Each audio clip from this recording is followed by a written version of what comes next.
As flawed and dated as it is, Splatoon's kit system is actually quite clever. Splatoon 3 has over 130 different weapon kits, each with a main, sub and special weapon. Unlike other games where you need to learn hundreds of different unique abilities, you only need to memorise 14 subs and 19 specials, massively reducing the amount players need to learn in order to play well. The knowledge burden for Splatoon 3 is a whole lot lower than other competitive titles. The kit system also makes adding new weapons a lot easier, both for the devs and for the player. Take a main weapon that already exists, and take a sub and special that already exist, smush them together a bit, and boom, a completely new, never before seen weapon, without needing to create anything new, and you do get something new. A simple change in kit can turn a supportive backline into a very aggressive backline. It can even turn hyper-aggressive feeders into supports. So why am I mentioning all of this? Well, do you remember Wiper Deco? You know, the one with beacon missiles? No? It's fine, I don't blame you. It's not like it's a weapon you see around anymore. Back when it was announced, we were terrified of its release, but now that it's out, I can't remember the last time I actually faced one in a serious competitive setting. So why were we so scared of it?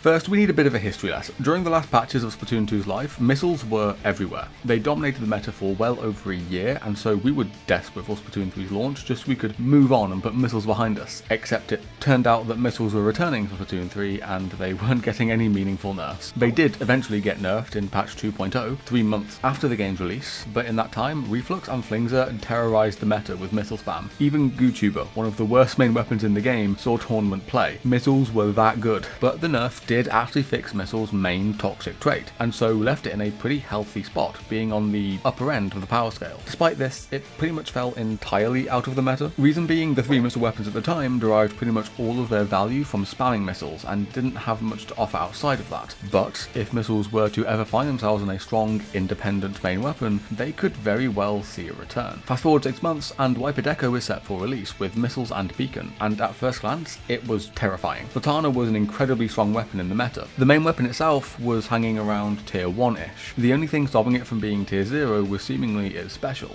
Hammer. Pretty much since release, Hammer has been the worst special in the game. Sometimes it gets overtaken by Reslider, but that's about it, and it's not hard to see why. It has a large one-shot AoE, but good luck getting close enough to people to hit it. The rush mode tries to be an approach option since the hammer blocks shots in front of it, but it's not hard for most weapons to shoot through the hammer and kill you. More often than not, the special actively gets you killed. It felt pretty obvious that trading hammer for missiles would be a straight upgrade. Sure, you'd be trading torpedo for beacon, which is a straight downgrade, but it would be worth it for missiles. So why don't you see Wiper Deco, or Diaper as it's so lovingly called? Because by trading hammer for missiles, what Splatana gained in meta strength, it lost in identity. A quick look at Wiper's stats will tell you that it leans heavily into being a skirmisher, or what I like to call a rat weapon. It's a light weapon, so it has good swim speed, and its strafe speed is incredibly fast. It is great at getting into really weird and annoying places, and then just refusing to move, hence rat weapon. Its paint is serviceable, but its main downside is that its DPS is really low. Like, it has a kill time of 64 frames with tap shots. A 52 gal can kill you 6.5 times in 64 frames. The vanilla kit plays into this identity by adding extra kill threat to make the Wiper's distractions a whole lot harder to ignore. On top of the Wiper's innate one-shot, a rolled torpedo is able to combo with a charge/projectile for a quick kill combo. A thrown torpedo can also act as a distraction, making it even more annoying to deal with. Hammer, for all its faults, is actually a pretty decent special for Wiper. Hammer's defensive utility is iffy, yes, but it can be used in a pinch to keep yourself alive and extend your pushes. Its large one-shots are also great for picking off players who aren't looking at you. This kit, despite its faults, works because it makes Wiper go from a rat to being a rat with insane playmaking potential. So how does Deco interact with the rattiness of Wiper? Well, it kind of doesn't. You might think beacons can be used when you get into those annoying places to jump to later or something, but they take up so much of your ink tank that once you get into those positions and place a beacon, you don't have the resources to do anything else. Missiles have a similar issue, where they are an infinite range special that reward you for being further away from your opponents. Not great if you plan on living in your opponent's walls.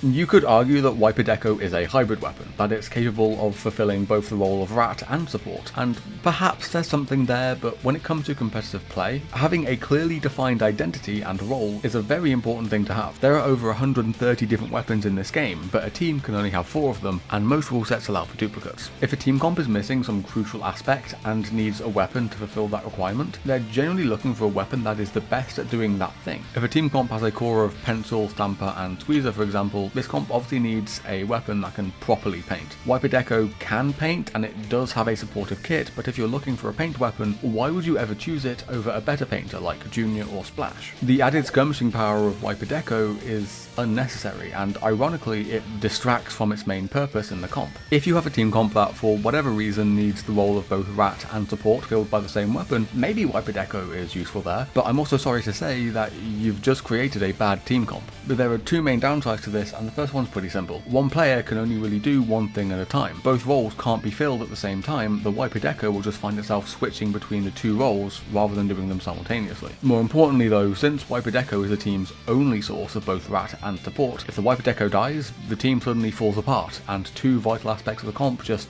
disappear. A comp that relies on a player to do multiple things is not very robust. That one player becomes a weakness, a target for enemy team to focus down and exploit. In the example I used earlier, Penciled, Stamper, Squeezer and Support, if the support dies, it's not optimal of course, but the comp can still manage without them, at least for a time. They still have a backline, a Slayer, a weapon that can skirmish and rat. It's still a functional comp even without that player. In fact, in that comp, it can survive decently well no matter who dies. This is what it means to have a robust comp. In my opinion, having a strong, clearly defined identity is more important than having a strong meta kit, as having a strong identity means there will always be a reason for a weapon to be picked, regardless of how the meta fluctuates over time. This is why hammer and reslider weapons, despite having garbage specials, still get to see play. These specials allow these weapons to fully commit to a certain playstyle and carve out a niche for themselves in the process. This is why Inkbrush Nouveau, despite seemingly being the worst kit, is considered Vanilla's equal. Hammer lets it double down on its feeding compared to Vanilla's solid all-round approach. This is what a strong secondary kit should do, and is ultimately why Wiper Deco fails as a kit. So before I close this out, I want to see if I can make my own supportive kit for Wiper, because why not? I'm already here. First off, the sub. Pretty simple, I want to give it Burst Bomb. Wiper can of course use it in fights to do some nice damage combos, but the reason I wanted to have Burst Bomb for a supportive kit is because it can throw it to help teammates who are already in fights. For its special, I honestly want to give it Splatter Color Screen, and this of course is assuming the screen has all of its accessibility issues fixed, so we don't have to worry about players like me banning it. Screen would be an amazing option since restricting the sight lines of longer range weapons can help it and its teammates get into those really annoying positions, as well as make it really difficult to remove. I think this would be a really strong support kit, since the sub and special do have innate supportive value, but still let Wiper play into its innate rattiness. But with that, hasta la vista.